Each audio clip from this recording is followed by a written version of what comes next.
Você acompanha Jornal da Rede Alesp. E voltamos agora com o Jornal da Rede Alesp com mais informação, agora com mais uma entrevista na ponta da linha. Vamos conversar com o Dr. Luciano Prestes, ele é médico do Centro de Especialidades Médicas de Itanhaém. Muito boa tarde, Luciano. Boa tarde. Luciano, você é médico especialista lá do centro de Itanhaém e você vai falar sobre o uso da videoconferência, né, para o diagnóstico da Covid-19. Então, minha primeira pergunta é essa, né? Qual que é a importância agora desse novo mecanismo, né, ajudando vocês nesse momento? Na realidade, esse é um mecanismo que a gente disponibilizou para a população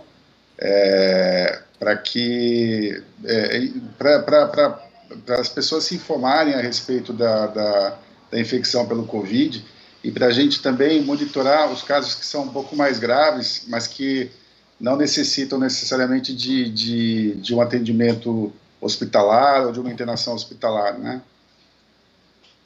Perfeito, Luciano. Bom, e como está funcionando essa consulta por videoconferência, né? Essa é uma nova forma de atender os pacientes. Como que a população está lidando com isso? Olha, nós montamos uma equipe, um plantão um plantão da gripe, que a gente chama aqui na Secretaria de Saúde de Itanhaém, que visa orientar a população, esclarecer algumas dúvidas e monitorar os casos suspeitos, né? Durante esse monitoramento dos casos suspeitos, se você detectar algum caso um pouco mais sério, a gente transfere para videoconferência, no qual o médico entra em contato direto com o paciente, contato visual, inclusive, e você pode analisar com mais clareza a situação, o estado de saúde desse paciente e orientar que medida deve tomar. Se ele deve ir a uma UPA ou se ele deve ir para uma unidade de saúde, para uma avaliação junto com o médico, presencial daí. E, doutor Luciano, aqui é a Júlia que está falando. O senhor falou dessa questão, né, do presencial e do atendimento também pela videoconferência. Como é que está sendo para os médicos, né, nesse momento da Covid, que a gente sabe que tem que ser bem mais específica essa questão? Como é que está sendo para os médicos, então, essa avaliação por videoconferência? Isso é uma coisa nova, relativamente nova, né? Mas você entrando em contato visual com o paciente, você pode estimar se o paciente realmente tem uma falta de ar que ele refere pelo telefone. Então, a gente, visualizando o paciente, você tem um parâmetro melhor, né, para você avaliar esses casos. Às vezes eles ligam e falam assim, eu tenho muita falta de ar. Então, a gente agenda um teleatendimento e você, olhando para o paciente, você sabe se ele tem realmente uma falta de ar mais severa ou não, se é uma coisa mais leve. E a gente também tranquiliza esses pacientes, né? Eles estando em contato com você visualmente, você consegue tranquilizar e, às vezes, você evita uma ida à unidade de saúde desnecessária, evita a circulação desses pacientes que são suspeitos de serem portadores do Covid, e você evita, inclusive, a circulação do vírus pela cidade, não é? Perfeito. E, Luciano, o serviço ele foi adotado pela Prefeitura, mas a gente gostaria de saber se vocês têm notado que também a rede privada e o SUS estão fazendo esse tipo de atendimento. Eu acredito que sim. Alguns serviços privados, alguns convênios, eles monitoram os pacientes via telefone e, se necessário, via teleconsulta. Uhum. E a teleconsulta, ela dispensa a consulta presencial? Em qual momento que vocês orientam o paciente a procurar, então, um hospital presencialmente? A teleconsulta, ela nunca substitui uma consulta presencial. Isso, na realidade, é um mecanismo que a gente tem de evitar que os casos mais leves procurem uma unidade de saúde, um pronto-socorro, né? Então, mas não é o substituto de uma consulta presencial, né? É claro que se você perceber uma certa gravidade no caso, e isso visualmente acho que qualquer médico pode distinguir, ele vai orientar que procure o médico para no atendimento presencial, com certeza. Ok. Luciana, é muito importante também, você citou a questão de acalmar, né, o paciente que foi diagnosticado com a Covid-19. Como que é feito esse trabalho? Porque você está em casa, você está com essa doença, você realmente fica com medo, né? Com todas as notícias que a gente tem acesso, infelizmente, vê que é uma doença nova, grave. Como que é feito esse trabalho para acalmar os pacientes? O que a gente não pode esquecer é que em mais de 80% dos casos, os sintomas são leves, é como se fosse um quadro viral e que na maioria das vezes ele vai evoluir bem. Então, se você falando diretamente com o paciente, ou por telefone ou por videoconferência, você consegue acalmar, você consegue orientar esses pacientes de que na maior parte das vezes é um quadro viral que vai embora, independente do que você faça. Contanto, e é claro, você orientar o isolamento, o mais importante de tudo é você evitar a disseminação da doença junto aos familiares, aos vizinhos e etc. Uhum. Então, na verdade, vocês não realizam os testes, né? Covid-19, mesmo se for apenas um quadro gripal, vocês fazem as orientações como se o diagnóstico fosse de Covid.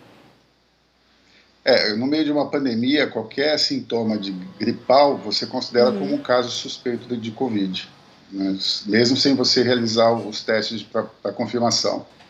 Entendi. Esses testes a gente reserva para os casos mais graves e que necessitem de internação hospitalar.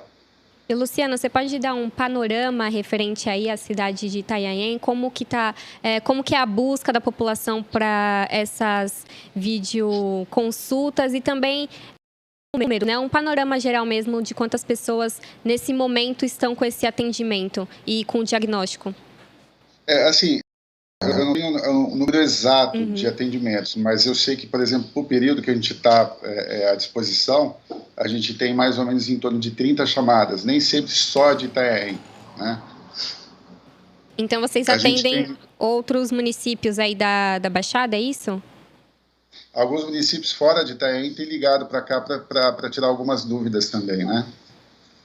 É legal, né? Porque é um exemplo, né, que a cidade está oferecendo para os outros municípios que podem também investir nesse tipo de consulta. Luciana, agradeço muito a sua participação. Fica à disposição para participar mais vezes e trazer informação ao Jornal da Rede Alesp. Tá certo, uma boa tarde para vocês. Obrigada. Bom, você viu que é uma notícia muito importante esse diagnóstico, essa consulta por videoconferência, porque pode acalmar o paciente que foi diagnosticado com Covid.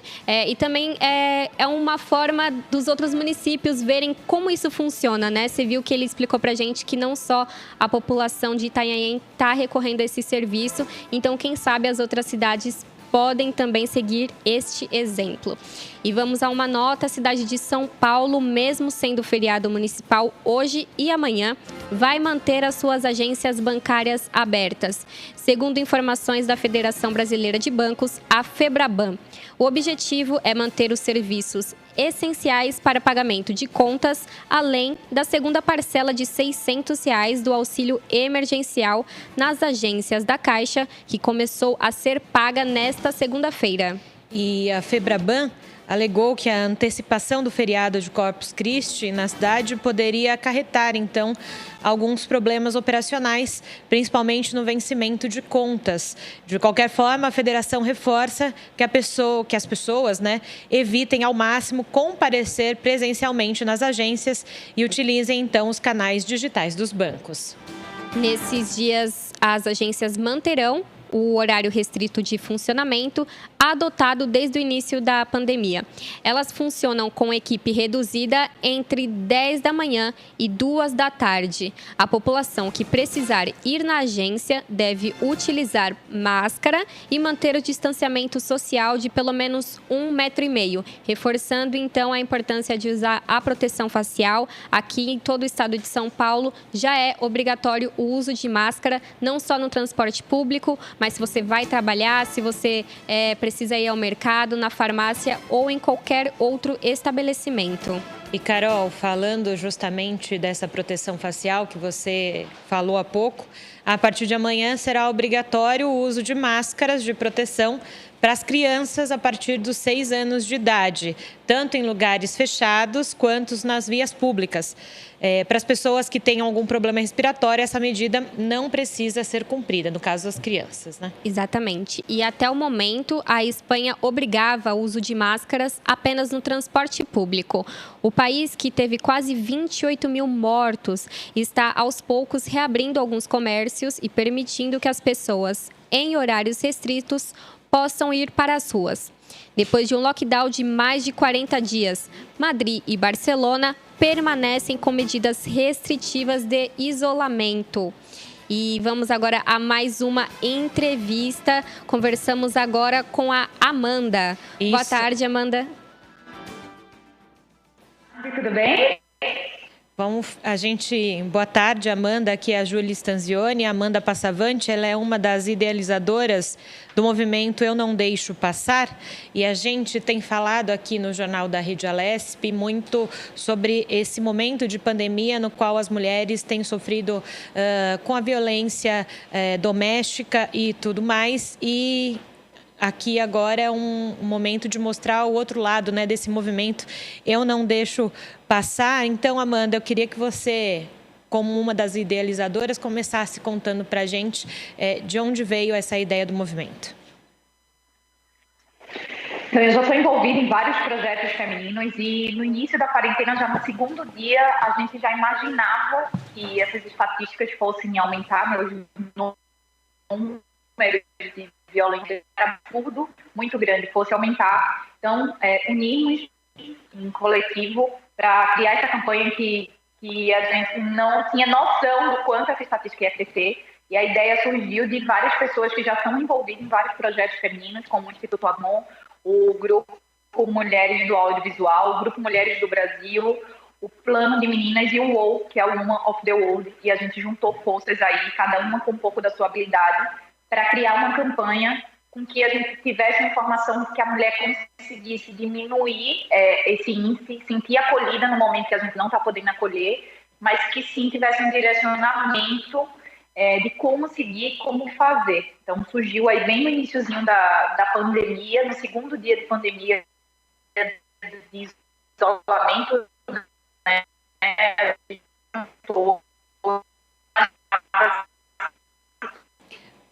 A gente está conversando com a Amanda Passavante, Carolina, sobre o movimento Eu Não Deixo Passar, que é justamente não deixar passar essa oportunidade das mulheres.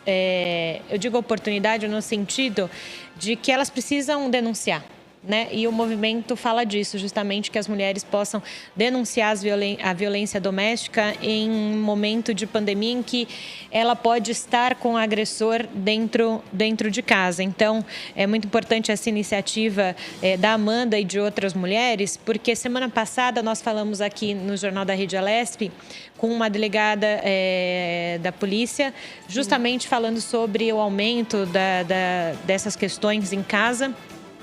E ela dizia o quanto era importante não só a mulher denunciar, mas os parentes, os vizinhos fazer esse tipo de denúncia, né? Então, a gente volta, né, Carol, com a Amanda, ouvindo a Amanda agora.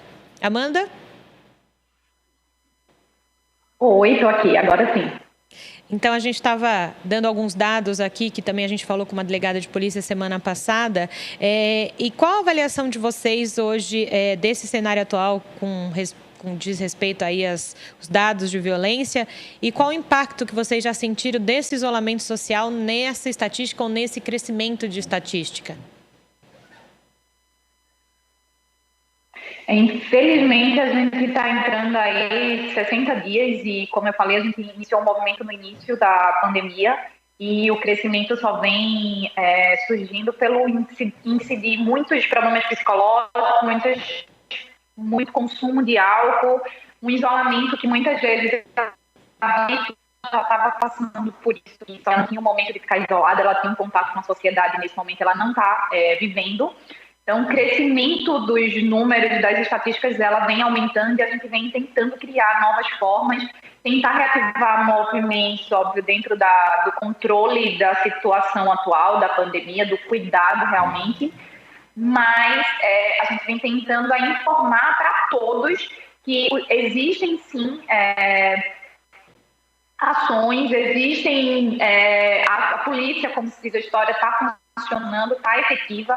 Então, existem formas da vítima procurar uma ajuda, ou se ela não consegue procurar, que muitas vezes ela não consegue por estar com o agressor dentro de casa, ou porque realmente ela não consegue visualizar. Muitas vezes tem mulheres que passam por, principalmente, a violência psicológica. Ela acha que é só um consumo a mais de álcool, é só um momento, é só um momento de estresse. Só que a gente está vivendo um momento de estresse, uma situação muito complexa, e por isso que a gente criou um movimento com esse nome, né, de Eu Não Deixo Passar. Então, se você é vítima, ou se você é uma vizinha, se você é uma amiga, se você é um parente, se você sabe que está acontecendo algo ou alguma coisa, que você não deixe passar e que você denuncie. Exatamente. Então, foi meio que o contexto desse período aí de pandemia. E, Amanda, é importante falar isso porque, às vezes, as próprias mulheres vítimas confundem, né? Pensam exatamente isso. É só um momento, o isolamento social deixa o agressor... ela acaba tentando amenizar a situação, né? E o movimento Não Deixe Passar é uma iniciativa... da população, da sociedade, né, um grupo de mulheres. E aqui na Assembleia Legislativa foi aprovado um projeto que é o Patrulha Maria da Penha. Então, não só é importante essas iniciativas das próprias mulheres, mas eu queria que você também destacasse a importância do Estado, do Parlamento fazer também essas políticas públicas.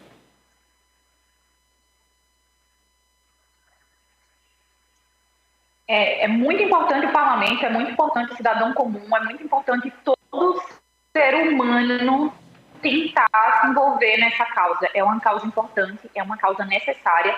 E quando a gente se refere a mulheres, a gente se refere a mulheres e meninas, porque infelizmente também a gente tem um índice muito grande de violência sexual de crianças e adolescentes. Então a gente envolve todo um conjunto. E eu reforço, acho que é uma informação necessária para todas as áreas deveriam se envolver e fazer algo, movimentar algo, porque quanto mais movimentos, quanto mais ações, quanto mais leis, mais a gente vai conseguir combater esse número que só faz crescer. Uhum. E quando a mulher procura vocês... ela procura já sabendo que é vítima da violência, ou às vezes ainda tem aquele temor, não sabe identificar, né, os sinais de um relacionamento abusivo?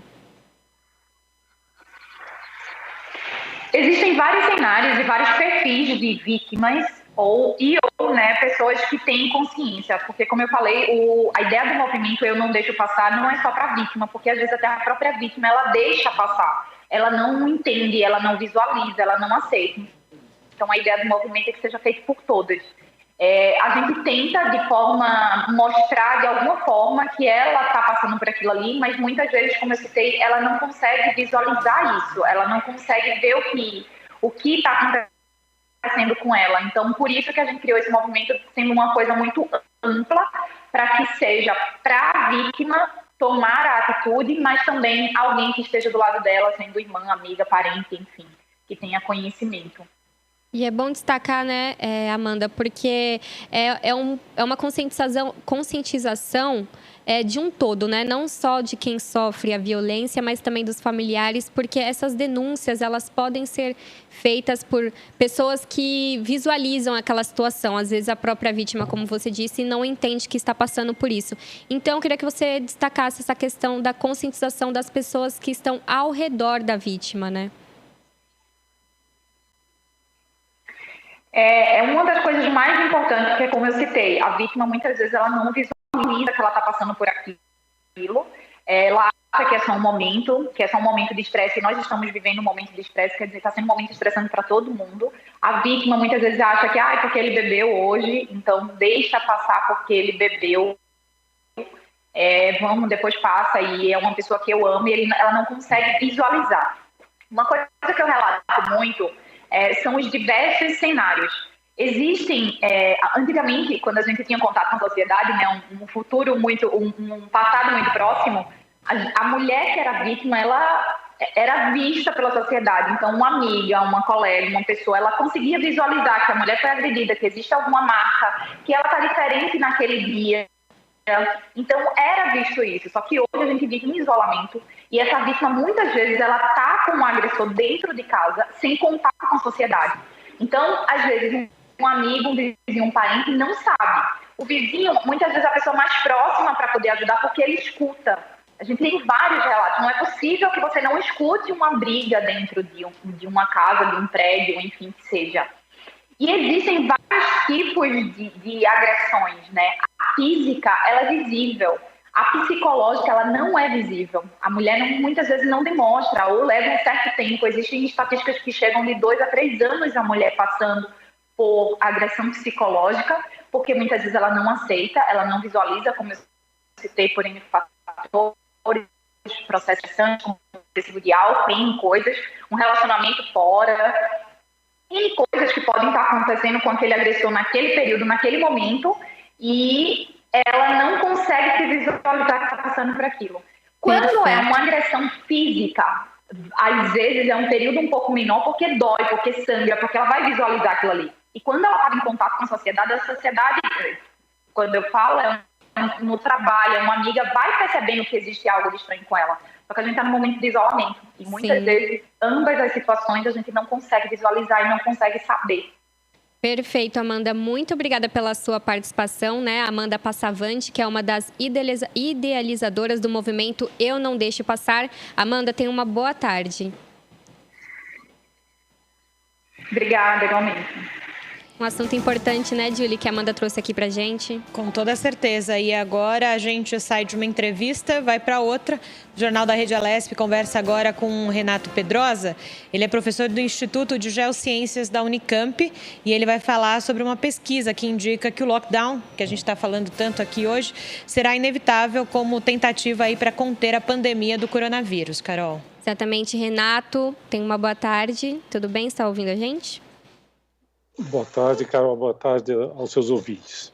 Ok, Renato, você que é o idealizador, né, do modelo que calculou essas estimativas, né, uma pesquisa que indica que o lockdown vai ser inevitável caso a taxa de isolamento continuar nessa que a gente está, né, não atingindo o número específico. Eu queria que você explicasse, então, quando e por que é decretado o lockdown em alguma cidade e se que é importante, né, para começar a fazer esse isolamento por completo? Bom, o principal critério para... A palavra lockdown significa bloqueio, né? Significa trancar. Na verdade, a gente está falando de um isolamento num nível maior do que nós estamos hoje. Seria uma restrição maior de circulação. Mas o principal critério para você adotar uma medida mais drástica de isolamento é a ocupação dos leitos de UTI da rede hospitalar, né? Então você tem, em São Paulo, a gente tem continuamente ouvido o governador, o prefeito, mencionarem o secretário de saúde, a taxa de ocupação da rede hospitalar pública, está em torno de 90%, acho que a municipal já passou de 90%, né, na cidade de São Paulo.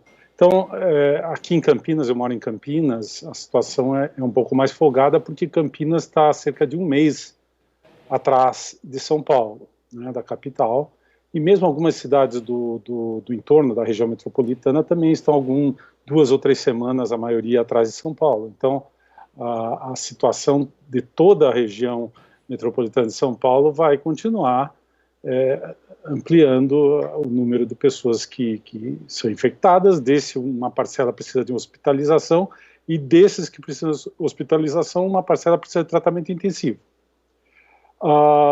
Então, a ocupação, principalmente dos leitos de UTI, ela, quando chegar em 100%, significa que uma pessoa que chegar e precisar, ela não terá atendimento, né? Inicialmente pode ser que o governo do estado e o governo da cidade transfiram essa pessoa Por exemplo, aqui para Campinas, onde o sistema ainda não estará saturado, provavelmente tem uma rede hospitalar boa em Campinas, mas na região aqui de Campinas, mas eventualmente também Campinas ficará saturado. Quer dizer, o que acontece? Nós estamos mais ou menos dobrando o número de casos e de hospitalização e de óbitos, infelizmente, a cada 15 dias, né? Essa é mais ou menos a taxa que está hoje nos últimos 2, 3 semanas, e que dá margem àquela projeção que, eventualmente, lá em 30 de junho terá um número muito maior, etc. Mas o problema não é 30 de junho, o problema é talvez 30 de maio, né, daqui a menos de 2 semanas, porque eu tinha feito uma projeção de ter ontem, a projeção que eu fiz já tem mais de uma semana, ontem teriam 292 óbitos no estado anunciados, né? Nós tivemos mais do que isso. Eu acho que a tendência das últimas 2 ou 3 semanas foi de queda do isolamento em São Paulo e na região metropolitana em geral. Então, como tem uma defasagem entre você estar isolado, mais ou menos, e como que isso repercute no número de casos, no número de internações, etc., a gente ainda não está vendo completamente a queda do isolamento que houve no fim de abril, agora começo de maio, né? Então, essa é a questão. Pode ainda se acelerar mais do que eu tinha previsto, a gente vai precisar observar, pode ser que não, mas a tendência talvez seja até ter um crescimento maior do que foi previsto pelo nosso modelo, que não é muito complicado, é só a tendência aqui dos números que estão aí. Então, esse é o critério principal. E as autoridades de São Paulo começam a falar desse assunto, começam a falar tomaram essa medida do feriado prolongado agora, numa tentativa de segurar esse crescimento. Mas veja, se você faz esse por 4, 5 dias, 6 dias agora, e volta ao que estava até ontem, daqui a um período você vai ter isso repercutindo. Quer dizer, não me parece que nós temos... Veja, o isolamento ainda, enquanto não houver nenhum tratamento adequado, uma terapêutica, como os médicos dizem, ou uma vacina, a única forma de combater o crescimento e o aumento da mortalidade, da letalidade de pessoas falecendo e pessoas precisando de internação, é o isolamento.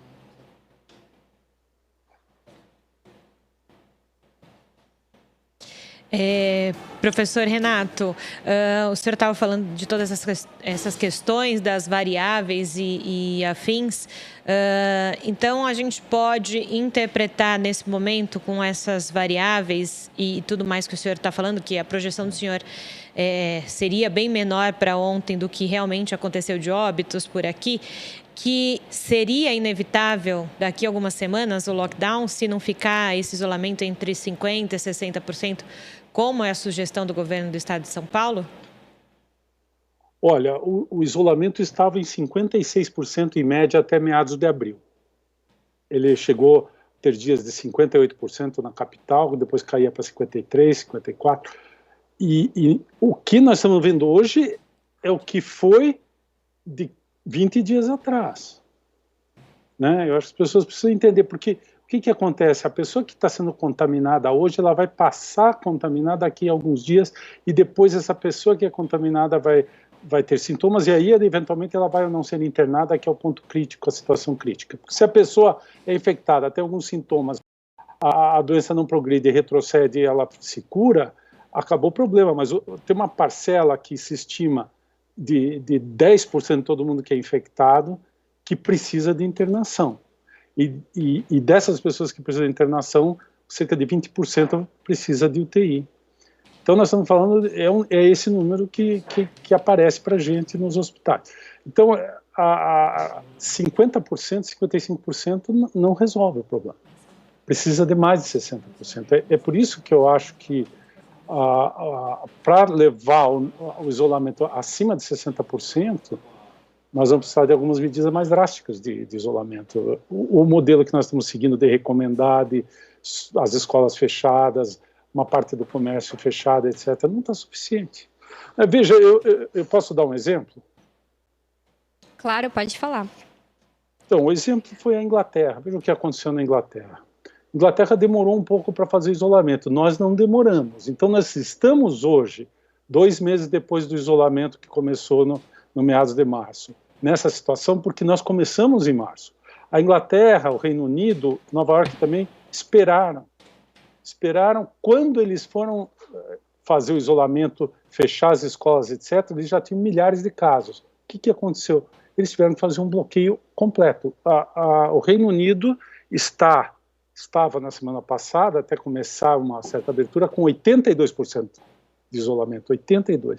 Eles precisaram chegar nesse nível, a Itália também, a Espanha também, porque a situação estava se tornando catastrófica, quer dizer, os hospitais não tinham mais espaço para atender as pessoas. Nós vimos essas cenas na Itália, nós vimos isso na Espanha. Quer dizer, por que o Brasil seria diferente? Nós não somos Taiwan, que é uma ilha, nós não somos Singapura, que é uma ilha, a Coreia, que tem uma experiência de longa data de cuidar de doenças desse tipo, as pessoas usam máscara logo que ficam resfriadas com qualquer sintoma. Então, nós não temos essa tradição, as pessoas não querem usar máscara, as pessoas têm restrição de sair, de fazer, de organizar festas. Então, infelizmente, nós não vamos conseguir, com esse modelo de isolamento, chegar no nível que precisa. Professor Renato Pedrosa, gostaria de agradecer a sua participação aqui no Jornal da Rede Alesp. Até uma próxima oportunidade. Obrigado a vocês, bom trabalho. E o Jornal da Rede Alesp fica por aqui. Amanhã mais informação a partir das 9h30 da manhã. Você fica agora com as imagens da 10ª vítima do coronavírus que foi curada.